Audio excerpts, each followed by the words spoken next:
নমস্কাৰ ক্লাছ 10 আজি তোমালোকৰ কাৰণে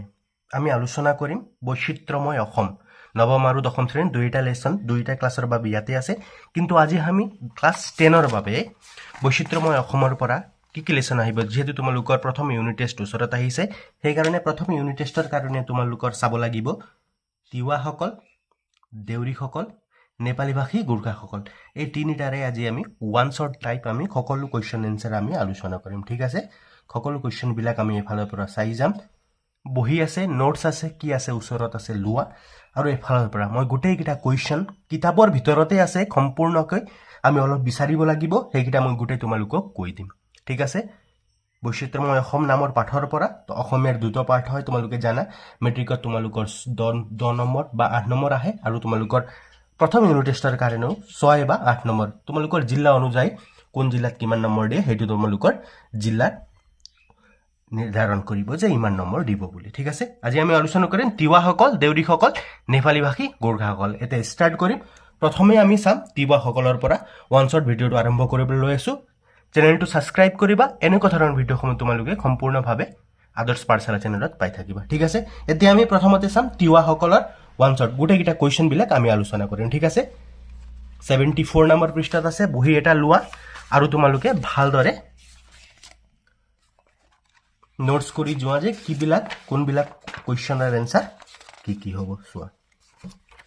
আমি পাম প্ৰথমতে তিৱাসকল ঠিক আছে কোৱেশ্চন এনসাৰ বিলাক চাম ইয়াৰ পৰা আমি আলোচনা কৰিম ভাষিক দিশৰ পৰা তিৱাসকল কোনটো থালৰ লোক কোৱেশ্চনটো খুদা হৈছে এক নম্বৰীয়া কোৱেশ্চন হয় আৰু নেক্সট কোৱেশ্চনটো আছে তোমালোকৰ তিৱাসকলে তেওঁলোকৰ উৎসৱ পাৰ্বণত ব্যৱহাৰ কৰা বিভিন্ন বাদ্যযন্ত্ৰবোৰ কি এনেকুৱা ধৰণৰ কোৱেশ্চন মেট্ৰিক পৰীক্ষাটো খুদে ঠিক আছে এতিয়া চাম আমি প্ৰথম কোৱেশ্চনটো ভাষিক দিশৰ পৰা তিৱাসকলৰ কোনটো থালৰ লোক ইয়াতে আছে প্ৰথমতে তোমালোকে চোৱা দিয়া আছে ভাষিক দিশৰ পৰা এওঁলোক অৰ্থাৎ তিৱাসকল ইণ্ডো চীনৰ অন্তৰ্গত তিব্বত বৰ্মীয় ভাষা গোষ্ঠী পৰিয়ালৰ বৃহত্তৰ বড়ো থালৰ লোক ঠিক আছে ইমানখিনি এনসাৰ লিখিব লাগে তোমালোকে সেইটো এনসাৰ তোমালোকে ইমানখিনি লিখিলে হৈ গ'ল ঠিক আছে নেক্সট তোমালোকে মন কৰিবলগীয়া কথাটো হৈছে ইয়াৰ ভিতৰত কোৱেশ্চন খুদে মই প্ৰথমে তোমালোকৰ পাঠৰ ভিতৰৰ পৰা গুৰুত্বপূৰ্ণ টপিকসমূহ দেখুৱাই গৈ আছো অসমৰ প্ৰথমটো কৃষক বিদ্ৰোহ ফুলগুৰি ধেৱাৰ জন্ম আৰু নেতৃত্ব দিছিল তিৱাসকলে ফুলগুৰি ধেৱা ইয়াত কোৱেশ্চন আছে তোমালোকৰ ইয়াত চোৱা ফুলগুৰি ধেৱা কি ফুলগুৰি ধেৱা হ'ল অসমৰ ব্ৰিটিছৰ প্ৰতি কৰা প্ৰথম একটা কৃষক বিদ্ৰোহ হয় এইটো ফুলগুৰি ধাৱাটো সেইটো তোমালোকে মনত ৰাখি যাবা ঠিক আছে নেক্সট কোৱেশ্চন তোমালোকক খুদে এইটো কোৱেশ্চন হৈ গ'ল নেক্সট কোৱেশ্চন তোমালোকক খুদে তিৱাসকলে তেওঁলোকৰ উৎসৱ পাৰ্বণত ব্যৱহাৰ কৰা বিভিন্ন বাদ্যযন্ত্ৰবোৰ কি গুৰুত্বপূৰ্ণ প্ৰশ্ন হয় এনেকুৱা ধৰণৰ কোৱেশ্চন মেট্ৰিক পৰীক্ষাটো খুদে এতিয়া আমি চাম তিৱাসকলৰ বাদ্যযন্ত্ৰবিলাক এতিয়া চাম এইটো কিমান নম্বৰ পৃষ্ঠাত আছে 75 নম্বৰ পৃষ্ঠাত তোমালোকে ইয়াত চাব লাগিব ধুনীয়াকৈ ইয়াত দিয়া গৈছে তিৱাসকলৰ কৰ্ম উৎসৱ পাৰ্বণ অনুযায়ী খ্ৰাম অৰ্থাৎ ঢোল প্ৰনাউন্সিয়েচন অলপ ভুল হলে ক্ষমা কৰি দিবা ভালদৰে চাই লবা খ্ৰাম ঢোল বাৰ খ্ৰাম খুজুৰা খ্ৰাম পান্থাই দুমডিং ডগৰ পাতি ঢোল আদি চামৰাৰ বাদ্য এতিয়া বাহিৰেতো ইয়াৰ কি আছে তেওঁলোকৰ তিৱাসকলৰ ৱাফাং খ্ৰাম থক থৰক মুখেৰে ফু দি আঙুলি ব্যৱহাৰ কৰি বজোৱা বাহিক কি কয় পাংখি বুলি কয় কি কয় পাংখি বুলি কয় এইটো কথা মনত ৰাখিবা থুৰাং মহৰ ঠিঙৰ পেপা মুহুৰি আৰু খায়াং তালক কি কয় খায়াং বুলি কয় ইত্যাদি বাদ্যযন্ত্ৰ প্ৰয়োগৰ তিৱাসকলৰ মাজত দেখা যায় ইয়াৰ পৰা ইয়ালৈকে তোমালোকে নোট কৰি ৰাখিবা ধুনীয়াকৈ দিয়া আছে কি দিয়া আছে ঢোল দিয়া আছে ঢোলক কি কয় খ্ৰাম বুলি কয় নেক্সট তোমালোকে লিখিবা খ্ৰাম খুজুৰা লিখিবা খ্ৰাম পান্থাই লিখিবা ইমান লিখিলে হৈ গ'ল আৰু নেক্সট তোমালোকে লিখিবা খায়াং লিখিবা ঠিক আছে নেক্সট তোমালোকে পাংখি বাহি কি কয় পাংখি এইবিলাক কথা সৰু সৰু পইণ্ট কিটা মনত ৰাখিলে হৈ গ'ল ঠিক আছে আৰু নেক্সট তোমালোকক সুধি দিব পাৰে তিৱাসকলৰ উৎসৱ পাৰ্বণ লিখিলে আহিলে তোমালোকে কি লিখিবা ৱাংচুৱা লিখিবা চগ্ৰা লিখিবা য়াংলি লিখিবা মইনাৰী লিখিবা কাণ্ঠি লিখিবা লাংখং লিখিবা মাই পাথালা লিখিবা মাই ৰাবা লিখিবা খাপলাং ৰাবানে ফুজা লিখিবা পান্থা ইছিয়া ইত্যাদি অলপ প্ৰনাউন্সিয়েশ্যনটো ভুল হ'ব পাৰে এইবিলাক তোমালোকে ভালদৰে চাই পেলাই যাবা ঠিক আছে এইবিলাক খুদে নোট ডাউন কৰি ল'বা ধুনীয়াকৈ 75 নম্বৰ পৃষ্ঠাত ধুনীয়াকৈ দিয়া গৈছে নোট ডাউন কৰি ল'বা নেক্সট কুৱেশ্যনটো কি আছে তোমালোকৰ তিৱা সমাজত জেলা বুলি কাক কোৱা হয় ইয়াত চোৱা এইটো কুৱেশ্যনটো মেট্ৰিকত এবাৰ সুধিছে কুৱেশ্যনটো তিৱা সমাজত জেলা বুলি কাক কোৱা হয় ক্ষমা কৰিবা মেট্ৰিকত নহয় প্ৰি টেষ্টত মই এবাৰ দেখিছিলোঁ ইয়াত চোৱা এতিয়া খেলৰ প্ৰশাসনিক আৰু সামাজিক মুৰব্বীজনক ভৈয়ামত জেলা বুলি কোৱা হয় আৰু পাহাৰত এখন পিনুঙৰ খেলৰ সমকক্ষ মুৰব্বীক লৰ বুলি কোৱা হয় সামাজিক মুৰব্বীজনক মুৰব্বী অৰ্থাৎ গাঁওবুঢ়াজনক কি বুলি কয় ভৈয়ামত জেলা বুলি কোৱা হয় যেনে আমাৰ গাঁওবুঢ়া বুলি কয় তেনে তেওঁলোকে জেলা বুলি কয় আৰু এটা পইণ্ট তোমালোকক সুধি দিব পাৰে যে পাহাৰীয়া অঞ্চলক জেলা বুলি কাক কোৱা হয় বুলি ক'লে পৰিয়ালৰ মুৰব্বীক সামাজিক মুৰব্বীজনক ভৈয়ামত জেলা বোলে আৰু আনহাতে পাহাৰ অঞ্চলৰ প্ৰতিটো পৰিয়ালৰ মুৰব্বীকে জেলা বোলে দুটা অলপ ডিফাৰেন্স আছে ভালদৰে নোট ডাউন কৰি ল'বা তোমালোকে ঠিক আছে নেক্সট এতিয়া তোমালোকে চাব লাগিব নেক্সট কুৱেশ্যন তিৱাসকলৰ কেইটিমান উৎসৱ যিটো মই অলৰেডি তোমালোকক ক'লোঁ কেইটামান উৎসৱ ৱাংচুৱা চগ্ৰা ইয়াংলি মইনাৰী এইবিলাক তোমালোকে 3-4টা তোমালোকে ভালদৰে নোট ডাউন কৰি ল'বা তাৰ পৰাই তোমালোকক কুৱেশ্যনটো সোধে ফুলগুৰি ধেৱাকী এই কুৱেশ্যনটো গুৰুত্বপূৰ্ণ হ'ব পাৰে এইটো অসমৰ প্ৰথমটো কৃষক বিদ্ৰোহ ফুলগুৰি ধেৱাৰ জন্ম আৰু নেতৃত্ব দিছিল তিৱাসকলে এইটো তোমালোকে জানি ল'বা যে অসমৰ প্ৰথম কৃষক বিদ্ৰোহটো হৈছে ফুলগুৰি ধেৱা এইটো কুৱেশ্যনটো সুধি দিয়ে এতিয়া নেক্সটত তোমালোকৰ চমুটুকা ইন্দ্ৰসিং দেউৰী আৰু বলাইৰাম সেনাপতি ইয়াত ধুনীয়াকৈ দিয়া গৈছে সেইটো তোমালোকক কি ক'ব লাগে তোমালোকে ইমানটো লিখিব পাৰা ইয়াৰ পৰা তোমালোকে অলপ টপিক উঠাই পেলাই লিখি দিবা আৰু বলাইৰাম সেনাপতি ইয়াৰ পৰা অলপ টপিক উঠাই পেলাই তোমালোকে লিখিলে তোমালোকৰ শুদ্ধ নম্বৰটো পাই যাবা ঠিক আছে নেক্সট এতিয়া আমি আলোচনা কৰিম দেউৰীসকলৰ বিষয়ে ঠিক আছে দেউৰীসকলৰ বিষয়ে আলোচনা কৰিম দেউৰীসকলৰ বিষয়ে কুৱেশ্যনবিলাক কি আছে সেইবিলাক চোৱা তোমালোকে দেউৰীসকলৰ আদিম বাসস্থান ক'ত আছিল প্ৰথম কুৱেশ্যনটো হয় দেউৰীসকলৰ আদিম বাসস্থান ক'ত আছিল ইয়াত তোমালোকে চোৱা লিখিব লাগিব দেউৰীসকলৰ বাসস্থানটো তোমালোকে লিখিব লাগিব মংগোলয়ত নৃগোষ্ঠীৰ অন্তৰ্গত দেউৰীসকলৰ উত্তৰ পূব দিশৰ পৰা অসমলৈ প্ৰব্ৰজন ঘটিছিল চ' তোমালোকে লিখিব লাগিব মংগোলয়ত নৃগোষ্ঠীৰ অন্তৰ্গত দেউৰীসকল উত্তৰ পূব দিশত তেওঁলোকৰ আদিম বাসস্থানটো আছিল এনেকৈ লিখিলে তোমালোকে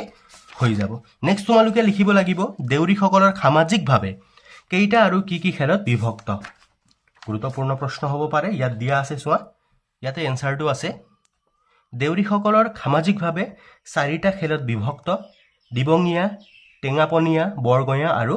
পাটৰগঞা ঠিক আছে এইটো 4টা ভাগত বিভক্ত আৰু কোৱেশ্যনত কি খোদা হৈছে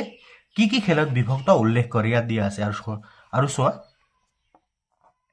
এইটো 4টা তোমালোকৰ 4টা খেলত বিভক্ত দিবঙীয়া টেঙাপনীয়া বৰগঞা আৰু পাটৰগঞা ইমানখিনি লিখি দিলে তোমালোকে নম্বৰটো পাই যাবা নেক্সট তোমালোকৰ কুৱেশ্যনটো আছে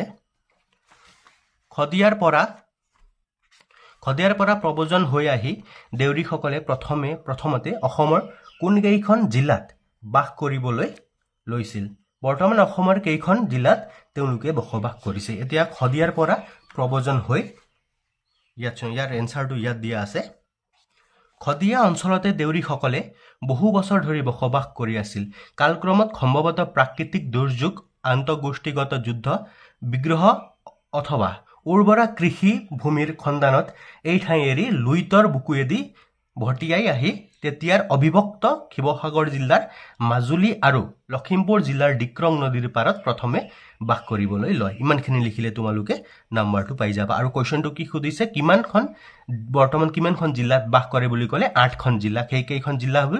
তিনিচুকীয়া জিলা ডিব্ৰুগড় জিলা শিৱসাগৰ জিলা যোৰহাট জিলা মাজুলী ধেমাজি লখিমপুৰ বিশ্বনাথ জিলা ইমানখিনি লিখি দিলে হৈ যাব ঠিক আছে নেক্সট কুৱেশ্যন তোমালোকক কি সোধা হৈছে নেক্সট কুৱেশ্যন তোমালোকক সুধিছে দেউৰীসকলে নিজকে কি বুলি চিনাক্ত দিয়ে গুৰুত্বপূৰ্ণ প্ৰশ্ন হ'ব পাৰে তোমালোকে চাই যাবা ইয়াৰ উত্তৰটো তোমালোকে লিখিবা দেউৰীসকলে নিজকে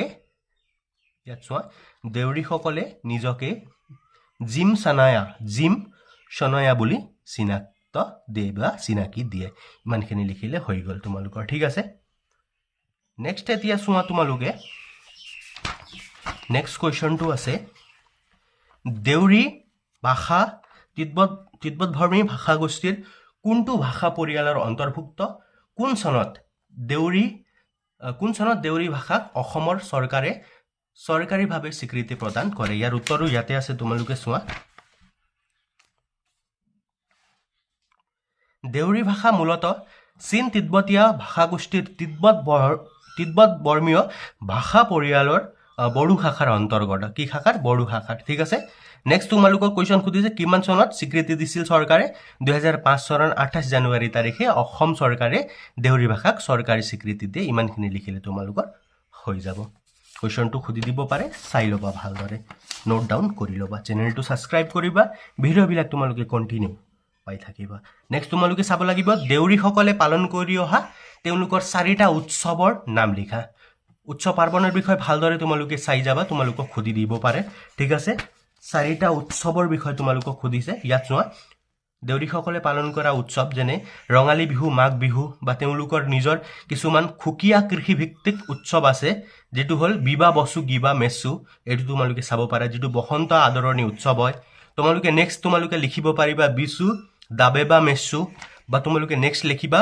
মিদি দেৰুৱা মেছু অলপ প্ৰনাউন্সিয়েচন কিবা ভুল হৈ যাব পাৰে ভালদৰে চাই ল'বা ইয়াতে দিয়া আছে ধুনিয়াকৈ তোমালোকৰ 80 নম্বৰ পৃষ্ঠাত ভালদৰে চাই পেলাই যাবা খুদি দিব পাৰে তোমালোকক উৎসৱ পাৰ্বণৰ বিষয় সেই কাৰণে ভালদৰে চাই পেলাই যাবা নেক্সট তোমালোকক কোৱেশ্চনটো আছে দেউৰীসকল কি ধৰ্মৰ বিশ্বাসী এক নম্বৰীয়া কোৱেশ্চন এনেকুৱা তোমালোকক দি দিব পাৰে তোমালোকে এনসাৰ লিখিবা দেউৰীসকল বৰ ধৰ্মৰ বিশ্বাসী লোক তেওঁলোকে কুন্দি ধৰ্মক বিশ্বাস কৰে কি ধৰ্মক কুন্দি ধৰ্মক ইমানখিনি লিখিলে তোমালোকৰ এক নম্বৰ তোমালোকে আৰামত পাই যাবা ঠিক আছে নেক্সট কোৱেশ্চনটো দিয়া আছে এতিয়া তোমালোকৰ সমুটুকা লিখা সমুটুকা তোমালোক ভীমৰ দেউৰী ৰাধাকান্ত দেউৰী বৰগৰাম দেউৰী শ্ৰীধৰ সিং দেউৰী গোটেই কিটা ধুনিয়াকৈ এফালৰ পৰা প্যাৰাগ্ৰাফ ওয়াইজ তোমালোকক দিয়া আছে তোমালোকে অলপ ইয়াৰ পৰা লিখিলে হৈ গল মেইন পইণ্ট কিটা তোমালোকে নোট ডাউন কৰি লবা আৰু লিখি লবা ঠিক আছে এতিয়া নেক্সট জনগোষ্ঠী তোমালোকে চাব লাগিব নেপালী ভাষী গোৰ্খাসকল ঠিক আছে ইয়াৰ পৰা তোমালোকৰ কেইটামান গুৰুত্বপূৰ্ণ পইণ্ট কিটা তোমালোকে চাব লাগিব প্ৰথমে কোৱেশ্চনটো আছে তোমালোকৰ নেপালী বা গোৰ্খা জনগোষ্ঠীৰ লোকসকল কি নিগোষ্ঠীয় লোকৰ সংমিশ্ৰণ ঠিক আছে এনসাৰটো ইয়াত চোৱা নেপালী ভাষী লোক বুলি ক'লে আৰ্য মংগোল কিৰাত সংমিশ্ৰিত জনসমুদায়ক বুজা যায় তোমালোকে ইমানখিনি প্ৰথম পইণ্টতে তোমালোকৰ প্ৰথম কোৱেশ্চনৰ এনসাৰটো দিয়া আছে ঠিক আছে নেক্সট কোৱেশ্চন চোৱা লাল মোহৰীয়া পাণ্ডা বুলি ক'লে কি বুজা যায় গুৰুত্বপূৰ্ণ প্ৰশ্ন হ'ব পাৰে তোমালোকক ইউনিট টেষ্টত খুদি দিব পাৰে এই প্ৰশ্নৰ উত্তৰটো তোমালোকে কি লিখিবা ইয়াত চোৱা প্ৰাচীন ধৰ্মগ্ৰন্থ মতে কামাখ্যা মন্দিৰৰ নিৰ্মাতা আৰু প্ৰাগজ্যোতিষপুৰৰ ৰজা নৰকে বৰ্তমান নেপালৰ সুনচৰী জিলাৰ বৰাহ ক্ষেত্ৰত জন্মগ্ৰহণ কৰিছিল ইমানখিনি লিখিব নালাগে তোমালোকে লিখিবা প্ৰাচীন ধৰ্মগ্ৰন্থ মতে নেপালৰ ৰজা নৰকে কামাখ্যা মন্দিৰত পূজা কৰিবলৈ নেপালৰ পৰা পূজাৰী আনিছিল পিছলৈ তেওঁলোক কামাখ্যা মন্দিৰত লাল মোহৰীয়া পাণ্ডা হিচাপে খ্যাত হৈ পৰিল ইমানখিনি লিখিলে হৈ গল ঠিক আছে এক বা দুই নম্বৰৰ কাৰণে তোমালোকক কোৱেশ্চনটো দিয়ে বেছি বহলাই তোমালোকে লিখিব নালাগে নেক্সট কোৱেশ্চনটো আছে ইম্পৰ্টেন্ট কোৱেশ্চন হৈ যাব পাৰে তোমালোকৰ কাৰণে অসম প্ৰদেশ কংগ্ৰেছ কমিটিৰ প্ৰথম সভাপতি গৰাকী নাম লিখা ইয়াৰ এনসাৰটো হ'ব ছবিলাল বাবু অসম প্ৰদেশ কংগ্ৰেছ কমিটিৰ প্ৰথম সভাপতি নিৰ্বাচিত হয় তোমালোকৰ 87 পৃষ্ঠাত আছে এই কোৱেশ্চনটো ভালদৰে নোট ডাউন কৰি ল'বা এক্সামত আহি যাব পাৰে নেক্সট কোৱেশ্চন কি আছে ট্ৰাইবেল বেল্ট এণ্ড ব্লকত নেপালী ভাষী লোকসকলে কেতিয়া সংৰক্ষিত শ্ৰেণীৰ মৰ্যাদা পাইছিল ঠিক আছে ইয়াৰ এনসাৰটো আছে তোমালোকৰ 86 নম্বৰ পৃষ্ঠাত ইয়াত চোৱা ধুনিয়াকৈ দিয়া আছে গোপীনাথ বৰদলৈদেৱৰ মুখ্যমন্ত্ৰীত্বৰ সময়ত 1947 চনত গঠন হোৱা ট্ৰাইবেল বেল্ট আৰু ব্লকত নেপালী ভাষী গোৰ্খাসকলে অন্যান্য জাতিৰ দৰে সংৰক্ষিত শ্ৰেণীৰ মৰ্যাদা পাইছিল ইমানখিনি লিখিলে তোমালোকৰ হৈ যাব এই কোৱেশ্চনটো ইম্পৰ্টেন্ট হ'ব পাৰে ৰতিকান্ত উপাধ্যায় কোন আছিল আৰু তেওঁ ক'ত ক্ষত্ৰ স্থাপন কৰিছিল এনসাৰটো তোমালোকৰ ইয়াত আছে শ্ৰীমন্ত শংকৰদেৱৰ শিষ্য নেপালী ব্ৰাহ্মণ ৰতিকান্ত উপাধ্যায় বৰ্তমান টিয়ক আৰু নগাঁৱত নেপালী সত্ৰ স্থাপন কৰিছিল ইমানখিনি লিখিলে হৈ গল 86 নম্বৰ পৃষ্ঠাৰ প্ৰথম লাইনতে তোমালোকে এনসাৰটো পাই যাবা কিমান নম্বৰ 5 নম্বৰ কোৱেশ্চনৰ এনসাৰটো পাই যাবা ঠিক আছে নেক্সট এতিয়া চোৱা কোৱেশ্চনটো আছে তোমালোকৰ গোৰ্খা সম্প্ৰদায়ৰ লোকসকলে পালন কৰা মুখ্য উৎসৱবোৰ কি কি? এই কুৱেশ্যনটো বহুত সোধে তোমালোকৰ মেট্ৰিক পৰীক্ষাটো এই কুৱেশ্যনটো সোধা হৈছে। এতিয়া চোৱা, গোৰ্খা জনগোষ্ঠীৰ উৎসৱ পাৰ্বণৰ ভিতৰত প্ৰথমটো হ'ব তোমালোকে তীজ লিখিব পাৰিবা, ঠিক আছে। নেক্সট তোমালোকে লিখিব পাৰিবা বৰা দছ, এইটো লিখিবা। আৰু নেক্সট তোমালোকে লিখিবা ভাতৃ ভগ্নীৰ প্ৰেমৰ উৎসৱ তিহাৰ। এই উৎসৱবোৰ অন্যতম। এই তিনিটা লিখিলে তোমালোকৰ হৈ যাব, ঠিক আছে। 2 নম্বৰ বা 1 নম্বৰৰ কাৰণে তোমালোকক সোধা হয়, ঠিক আছে। নেক্সট তোমালোকক সোধে কুৱেশ্যনটো জম্বুদ্বীপে আৰ্যভট্টে ভাৰতবৰ্ষে অসম প্ৰান্তে বোলা কথাষাৰৰ তাৎপৰ্য কি? ধুনীয়াকৈ ইয়াত প্ৰথম লাইনতে তোমালোকক ইয়াত দিয়া গৈছে, তোমালোকে ইয়াৰ উত্তৰ অলপ লিখিব লাগিব। প্ৰায় 5000 বছৰ আগৰ পৰাই খ্ৰীষ্টপূৰ্ব 3139 অৰ্থাৎ মহাভাৰতৰ সময়ৰ পৰাই অসম আৰু নেপালৰ মাজত পাৰস্পৰিক সম্বন্ধ আৰু প্ৰব্ৰজন আছিল। তেতিয়া এই সমগ্ৰ অঞ্চলটো জম্বুদ্বীপ বা আৰ্যভট্ট নামেৰে জনাজাত আছিল। গোটেই ভাৰতবৰ্ষখন জম্বুদ্বীপ বা আৰ্যভট্ট নামেৰে জনাজাত আছিল, ঠিক আছে। অসমৰ নেপালী ভাষী লোকসকলে বছৰেকীয়া পিতৃ শ্ৰাদ্ধত পিণ্ডদান কৰোঁতে মন্ত্ৰৰ লগতে নিজৰ ঠিকনা উল্লেখ কৰি